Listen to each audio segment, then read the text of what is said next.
What is it with the fickle Europeans? I know that they have different interests than ours, but we're both Western entities who think that we'd be more collaborative on Iran. This gets back to the United States, who pays an inordinate amount of the NATO budget, and it keeps having to hearken, hammer, please, please defend yourself. This is in your interest. Don't they have a fear of Iran? I mean, there was a joint missile defense project. Obama canceled it in that infamous quid pro quo hot mic conversation where he made a deal with the Russians to give him space so he could get reelected. He would dismantle the Czech and Polish project to have missile defense. That was primarily for the protection of Europe. The United States was going to pay a great deal of it. Protection from Iran. They are scared to death of a nuclear Iran, but they don't want to do anything about it. What's going on? What explains this European schizophrenia?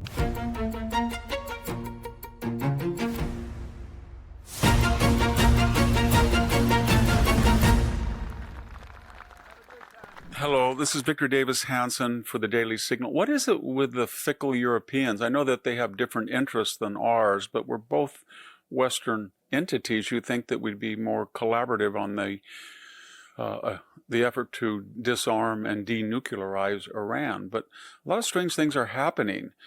The traditional use of the Diego Garcia critical air base in the Indian Ocean, run by the British, but often leased to us and allowed us to have a very valuable base for our long-range bombers. The British initially refused to allow us to use it, and then only under conditions that it be used for defensive purposes. I don't know what that means, but I think they forgot the 1982 Falklands War. They were in big trouble going all the way across the world to attack a country in the Western Hemisphere. We were trying to be on friendly relationships so that they wouldn't join the other communist nations. And of course, we offered them 2 million gallons of gasoline. We offered them the use of a carrier if they needed it. We gave them sophisticated intelligence. Without the United States' help, they would have had a very hard time retaking it. So what's happened?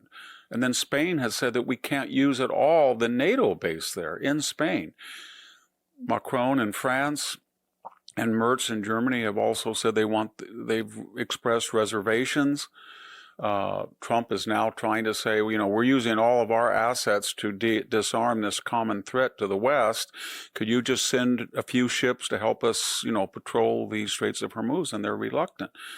This gets back to the United States, who pays an inordinate amount of the NATO budget, and it keeps having to, to hearken, hammer, please, please defend yourself. We're here to help you, but we're across the ocean, 3,000 miles away, and this is in your interest. And this is the third time Vladimir Putin invaded Ukraine. So don't they have a fear of Iran? I mean, there was a joint missile defense project. Obama canceled it in that infamous quid pro quo hot mic conversation where he made a deal with the Russians to give him space so he could get reelected. He would dismantle the Czech and Polish project to have missile defense. That was primarily for the protection of Europe. The United States was going to pay a great deal of it, protection from Iran. So what's going on? What explains this European schizophrenia that they want to be an ally, but they don't want to be an ally? They are scared to death of a nuclear Iran, but they don't want to do anything about it. They want the United States to handle it, but they want the United States to handle it and keep them out of it. But most of their oil comes from the Middle East or North Africa, so they are adamant that they want the supplies reliable. They want the Strait of Hormuz open. They want the United States to ensure that. They want the United States to clear the Red Sea of Houthi attacks. We know all that, but they're not there when we need them at all, and a very reasonable request. And so why is this? Well, I think there's a lot of reasons. I think they've made some disastrous internal and external choices in their policies. First of all, Germany has 16% of its population are immigrants that weren't born in Germany. The vast majority of them are unassimilated, unacculturated, unintegrated Muslims. Many of them, or most, under the Angela Merkel policy. She was the German version of Alejandro Mayorkas, who opened the border and pretty much enacted this destructive policy. In other countries, it's 6 to 10 to 12%. But the key is there's a force multiplier of these open border illegal immigration policy, and that is the Muslim communities that immigrate are more radical often than the countries they left that were radical enough.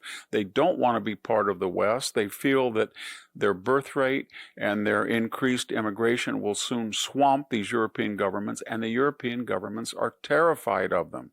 So on key issues of concern to the West, to emasculate Iran, they're afraid to say anything.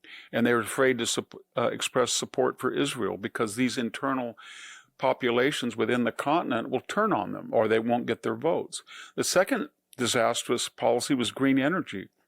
Germany and other countries, with the exception of France, have either put on hold or dismantled their coal plants.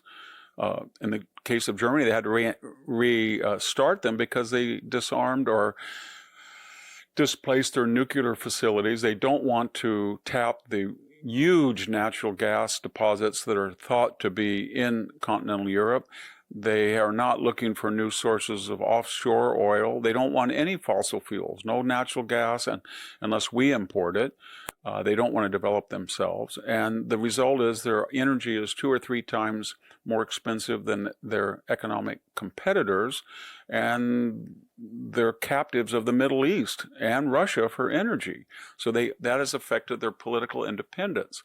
Third, they thought they were at the end of history after the fall of the Cold War and the dissolution of the Warsaw Pact. So they thought they were in some type of disarmament utopia. So they more or less disarmed. So here we are with tiny little Israel with 11 million, 10 million people, and they have 300 frontline aircraft fighters, jets, that are flying every day with some of the best pilots in the world. And they have more fighters than our key trio of NATO partners, more than Germany, more than France, more than Great Britain. Of course, we know about European fertility. Ours is bad enough at 1.65. Theirs is down to 1.3 and 4 in some countries, and 1.1. There's been a new credo in Europe that you're not going to have children. The good life is too precious.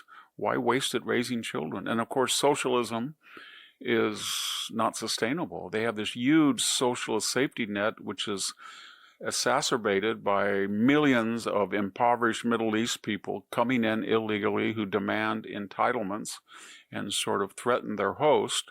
And they're not very gracious immigrants. And you put it all together and you get European schizophrenia. And what is that schizophrenia? It's quietly whispering to the United States, help us, help us. You've got to make sure that Russia doesn't go further west in Ukraine.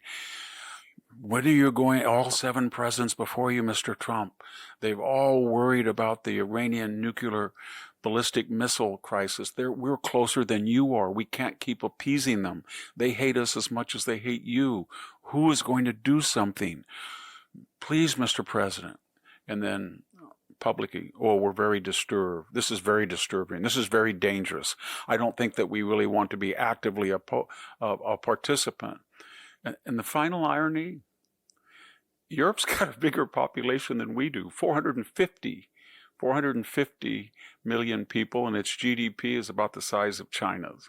So it's got huge resources and potential, even under its socialist and green energy policies, even with its open borders, even with its low fertility, with all of those crises that are self-inflicted, it still could arm itself and be a full partner. And yet it will not do it, and therefore it knows it should do it, and it knows there's things that must be done, and it wants them done, but it wants the United States to do it, so at the same time it can criticize them and triangulate against its own savior. It's a tragic and really, to be honest, pathetic situation. Thank you very much. This is Victor Davis Hanson for the Daily Signal.